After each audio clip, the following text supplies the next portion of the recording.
Welcome back. Welcome to finals week. So for this week, the only thing that you're going to have due is going to be your final paper. Most of you have probably read through the instructions for the final paper when you were doing your pre-writing assignment because I posted it there so you could kind of prepare for it. So before I kind of go into the details of it, I do want to point out and just make sure that everyone is aware that the due date for your final paper is Thursday, December 10th. So you're used to turning things in by Sunday, but for our class in particular, the university has designated Thursday as the final day that any finals can be taken for our class. So that is when it's going to be due. So just be aware of that. I will send out an email and post an announcement as well, just in case somebody doesn't catch that, and hopefully I can make sure everybody sees that before, so they don't try to turn it in by Sunday and then end up not being able to get a grade for it, because I will not accept the paper after Thursday. So if you do not get it submitted by 11:59 p.m. on Thursday, I cannot accept your paper. So I want you to be aware of that, because I have got to get everything graded and final grades put out pretty quickly. So that's why I have to have everything due by then. So please do not miss the date, okay? So we're just going to go ahead and kind of dive into the nitty gritty of the paper. So that way you're hopefully just fully understanding what it is that what your goal is, what it is you're going to be writing about. So when you click on the final paper assignment folder, basically, you're going to see that I have only put the file type on here as a Microsoft Word document.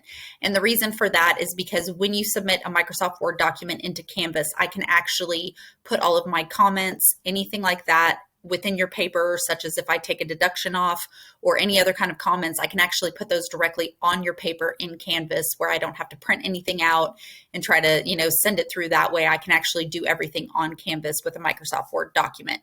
So please get your papers done Microsoft Word, because there's not going to be a text entry box open for you.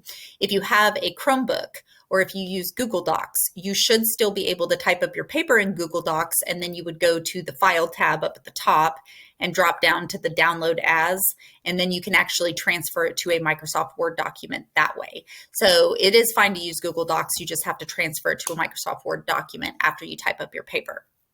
So please submit it that way. If there's some other issue that you still can't use Microsoft Word, just send me an email and we'll try to figure it out. But that is the way that I prefer for you to be able to do your final paper.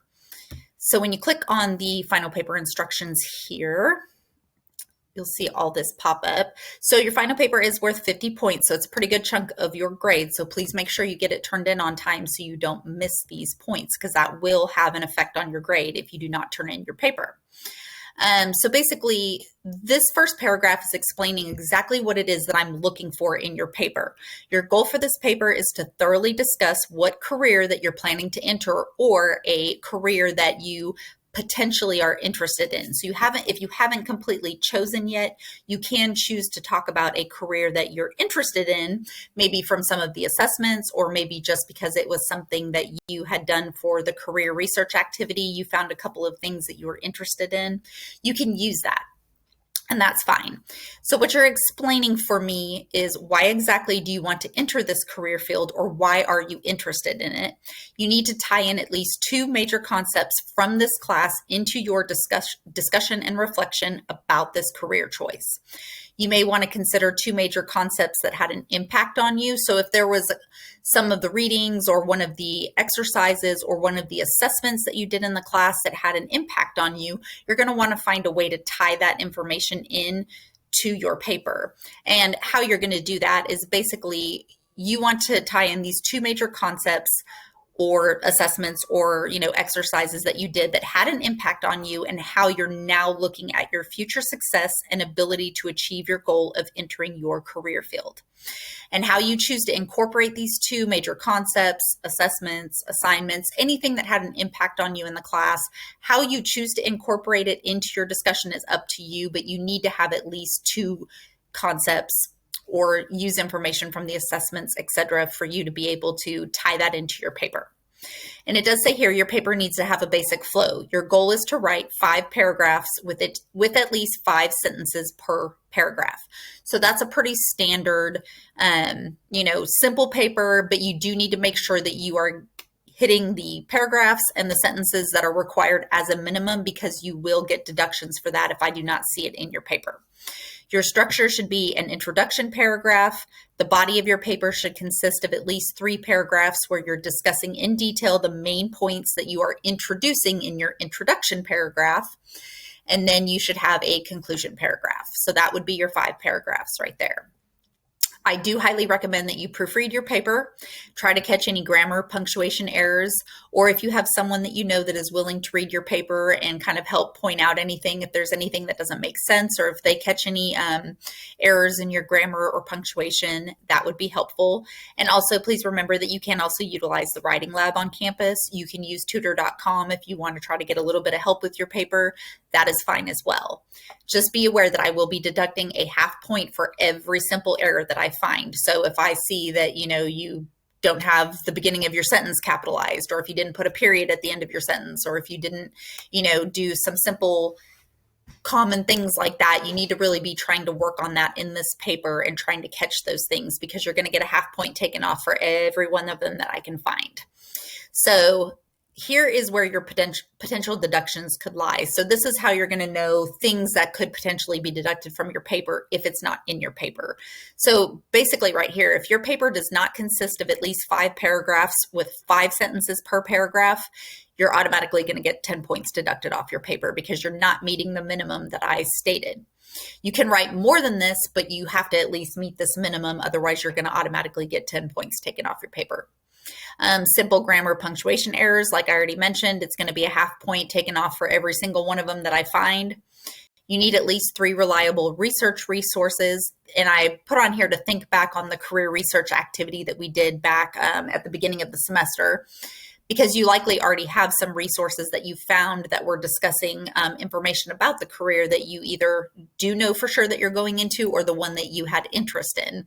So you could refer back to those and use some of that information. You can find others as well, but you do probably already have some resources that you've already found online whenever you were doing the career research activity.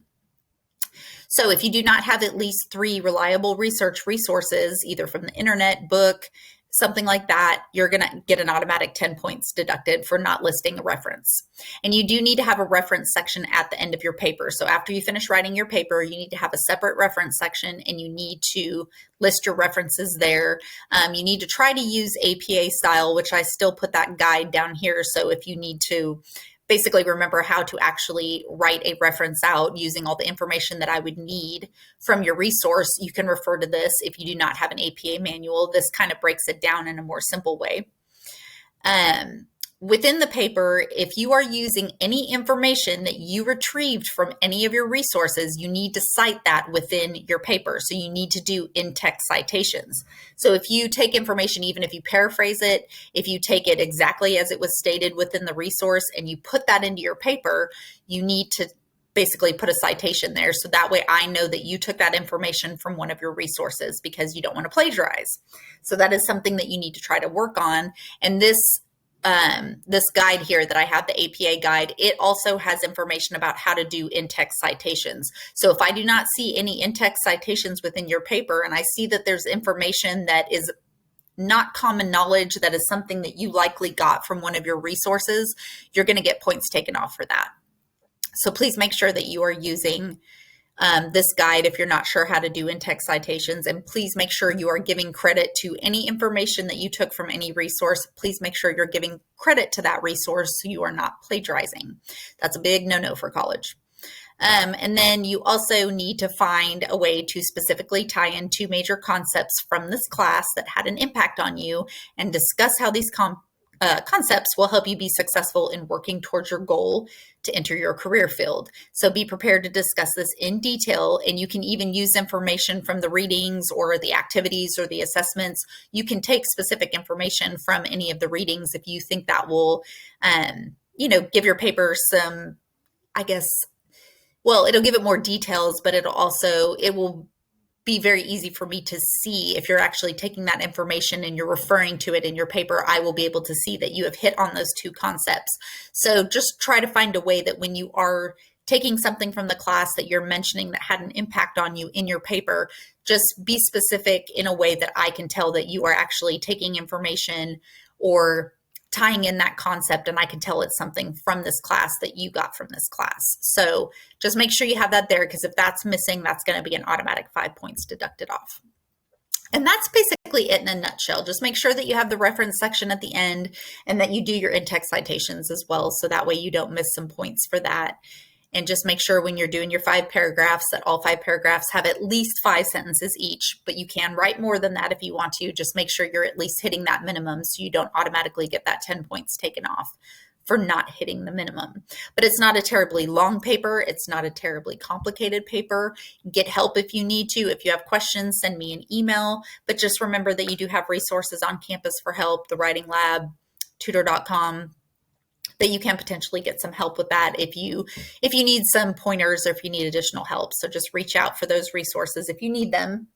All right. Well, it was a pleasure. It's been a weird year overall with COVID and all of everything. It's been stressful for everyone, and it's always nice to make it to the end. And I do wish all of you the best of luck going forward, wherever it is that you happen to end up. If you stay at Rose, if you go to another school, if you're about to leave Rose and you're going into your career field, I wish you the best of luck. And I hope that you got a little something out of class that was potentially helpful for you. And I hope you all have a great Christmas break and enjoy the rest and just relax as much as possible, because especially if you have to start next semester, get as much rest as possible and just enjoy the time with your families, friends, and all of that. So, all right, well, I will see you all later, maybe in another class, who knows? All right, take care.